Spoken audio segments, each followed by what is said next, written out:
ہر شخص کے حصے میں، ہر شخص کے حصے میں میرے نبی پاک نے عزت لکھی، ہر شخص کے حصے میں۔ رسول پاک نے وقار، رشتوں کو حضور نے اتنا مضبوط کر دیا، اتنا مضبوط کر دیا کہ رشتے رشتے نہیں درد بن گئے۔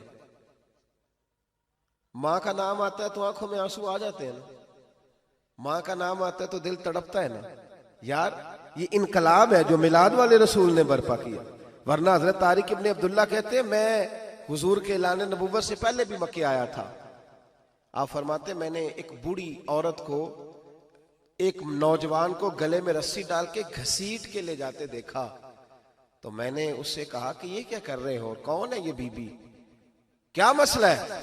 تو وہ کہنے لگا یہ میری اماں ہے، بوڑھی ہو گئی ہے، کسی کام کی نہیں رہی، تو بیچنے جا رہا ہوں، چلو کسی کے برتن جب مانجے گی تو میرے تو پاس کچھ نفع آئے گا نا بیچنے۔ یہ داستانیں نہیں، ابھی بھی جن لوگوں کی طبیعت سخت ہوتی ہے وہ قتل نہیں کر دیتے ماں باپ کو۔ واقعہ سنے نا آپ نے کہ ابا میرے نام زمین نہیں کر رہا تو مار دیا۔ جب کلیجے سخت ہوتے ہیں تو کام ہو جاتا ہے۔ ایک طرف وہ منظر تھا اور ایک طرف یہ منظر ہے کہ حضرت حلیمہ سعدیہ رضی اللہ تعالی عنہ، ان کا نام نہیں ہے حضرت حلیمہ کا مسلم شریف میں، وہ امام زرقانی نے لکھا ہے، ورنہ مسلم میں یہ روایت اپنے اصل انداز میں موجود ہے۔ حضرت ابو ہریرہ رضی اللہ تعالیٰ عنہ فرماتے ہیں کہ جناب حلیمہ بوڑھی عورت، سادی عورت، اگر آپ کبھی معاشرتی لحاظ سے حضرت حلیمہ کا انداز دیکھیں گے نا، توجہ ہے میری بات پر، سمجھ آ رہی ہے آپ حضرات کو؟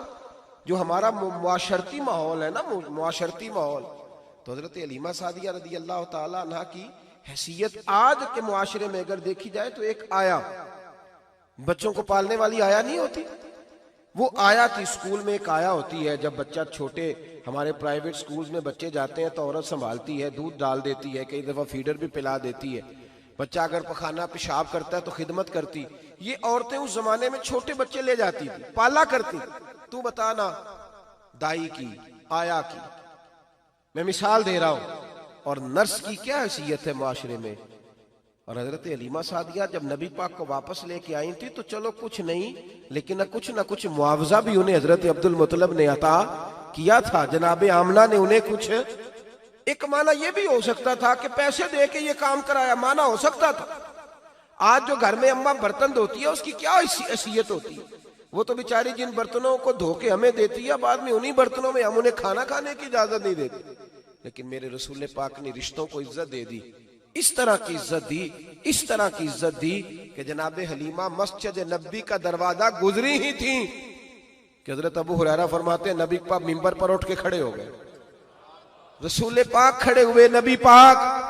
میں کبھی کبھی یہ روایت دیکھتا ہوں تو میرا دل کرتا ہے میں اپنے آپ سے پوچھوں، میرا دل کرتا ہے میں اپنے یاروں دوستوں خطباء سے، واعظین سے، پیروں سے، مشائخ سے پوچھوں کہ تو بھی بتا، جب تو شاگردوں کو پڑھا رہا ہوتا ہے اور تیرے ابا جی آتے ہیں تو کبھی اٹھ کے کھڑا ہوا ہے؟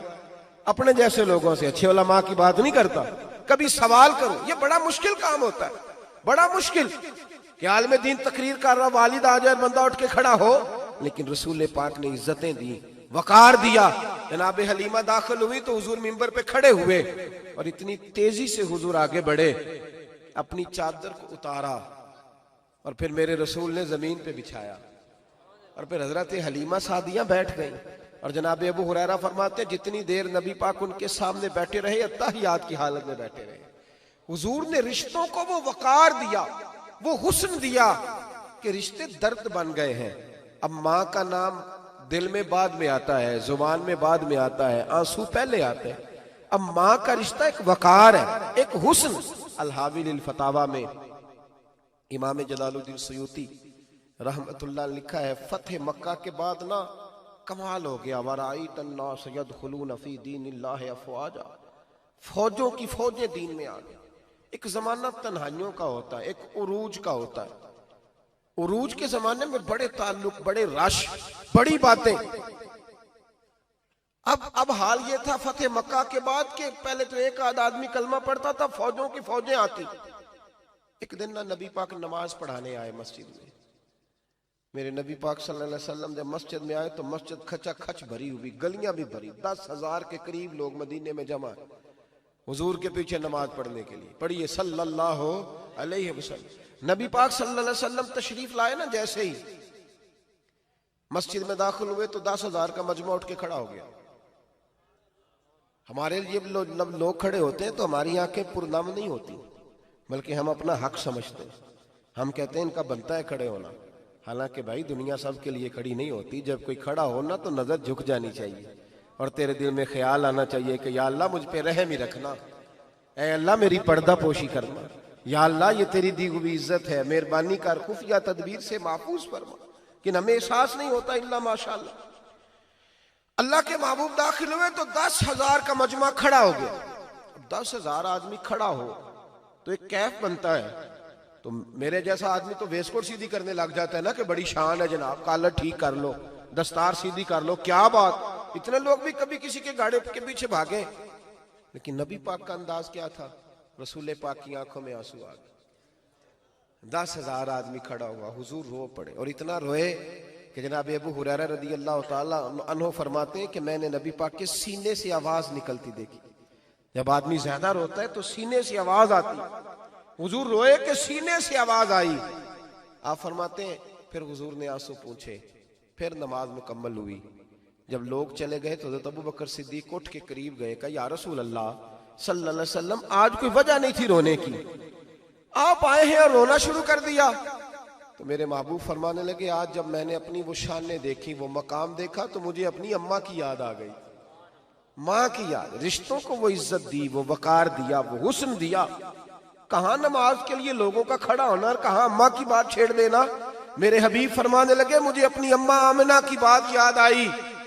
میری ماں نے تو وہ دور دیکھا تھا جب وجود پہ کپڑے بھی پورے نہیں تھے، دل کرتا تھا آج اماں موجود ہوتی، میں نماز پڑھانے آتا، اللہ اکبر کہہ کے نیت باندھتا، سبحانک اللہ کے بعد سورہ فاتحہ پڑھتا اور سورہ فاتحہ مکمل پڑھ لیتا کہ میری اماں آمنہ کو کوئی کام یاد آتا.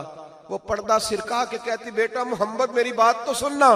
تو محبوب فرماتے اللہ کی عزت کی قسم میں نماز چھوڑ دیتا، پہلے ماں کی بات سن کے آتا. میں چھوڑ دیتا نماز.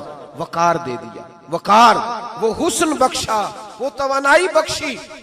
کہتے پہلے تو حضور رو رہے تھے نا، جب حضور نے وضاحت کی تو پھر سارے رونے لگ گئے، پھر سب رونے لگ گئے. پھر اپنا اپنا درد، اپنا اپنا ذوق، اپنا اپنا شوق. کیوں نہیں تو ماں کو عزت دیتا؟ کیوں نہیں تو چند گھڑیاں باپ کو ٹائم دیتا؟